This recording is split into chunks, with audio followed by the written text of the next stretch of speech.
Welcome to the deep dive. Glad to be here. So today we're digging into the lyrics from Austin Joyce's No Hesitation. The official video transcript just came out. Yeah, it's fresh. And we want to kind of unpack the themes, right? Yeah. His journey, his faith. Exactly. What's he telling us? Well, right off the bat, those opening lines, hey, cross a God in my left hand, used to crave for attention, used to fight for salvation.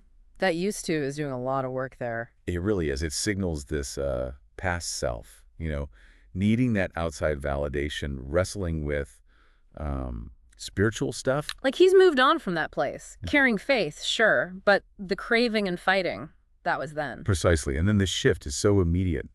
Yeah, gave to God no hesitation. Hey, eating live with God like a roommate, live for God for it's too late. That roommate line, it's unexpected but effective. Right. It makes the connection feel really constant, really every day. Super relatable. And the urgency for it's too late.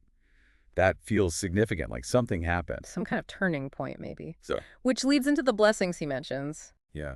Praise the Lord for these blessings. Blessings took me out of depression lessons I've been learning since the 5th grade. So faith isn't new. It's been part of his learning for a long time. Since childhood, basically. And it's tied directly to overcoming something really tough, like depression. Yeah. A positive transformation. Definitely. And it's not just about reflection, is it? There's this real present-day strength. Oh, yeah. Lines like, I ain't one for the second guessing. I won't fold under pressure. Nah, put my demons in a stretcher. That's pretty defiant. It is. Yeah. And then, talk to God when I mess up. Hey, made it clear. I ain't lesser. Yeah, I'm made in this image. Wow. So confidence, resilience, but also humility, talking to God when he messes up. Exactly. And grounding that confidence in being made in this image, that's a powerful theological anchor. Gives him a core sense of worth, maybe? Seems like it. But he knows it's not all internal strength. He talks about facing opposition, too. Right. They throw shade without warning us, run our eyes to the corridors, don't close in on us. There's an awareness of negativity, maybe judgment from others. Before the gates built up sin, I hope I won't have the face. A hope for what? Redemption. To not be judged harshly. Yeah, it feels like he knows the path isn't easy.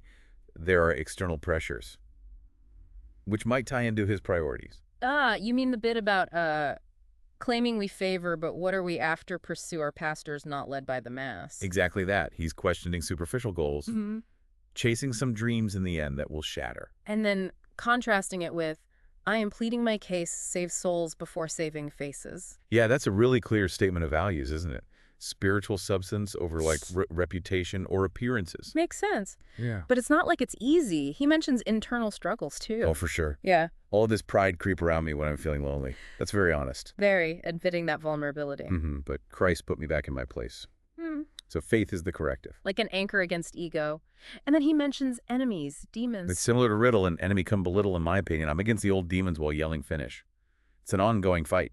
Yeah, he's actively pushing back, which connects to being authentic, maybe. I think so. Like Yeah. in the evidence, you break out the box and go be yourself again. He even pushes back against, like, an Eminem comparison later. Right. Wants to be himself. Right. It's about his own unique path, his own journey, supported by faith. Well, I'm calling on the Lord to exist in my permission. Relying on that higher power for the strength to be authentic. And that reliance seems constant. It's not a one-time thing. You mean the repeated line? Yeah. God, I want you to hold me before I think that I'm holy. That's powerful. Even with all the conviction, there's this awareness of needing help, of not getting arrogant. Keeps him grounded.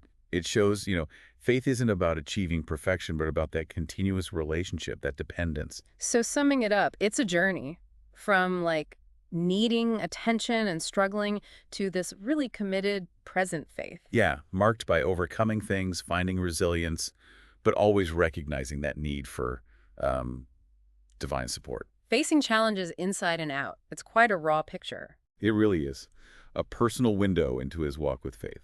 So here's something to think about. He commits with no hesitation.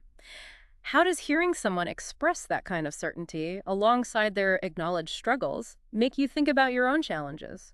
What does it truly mean for you to commit to something, anything, without holding back? That's a good question to ponder. Definitely something to mull over. Thanks for tuning into this deep dive.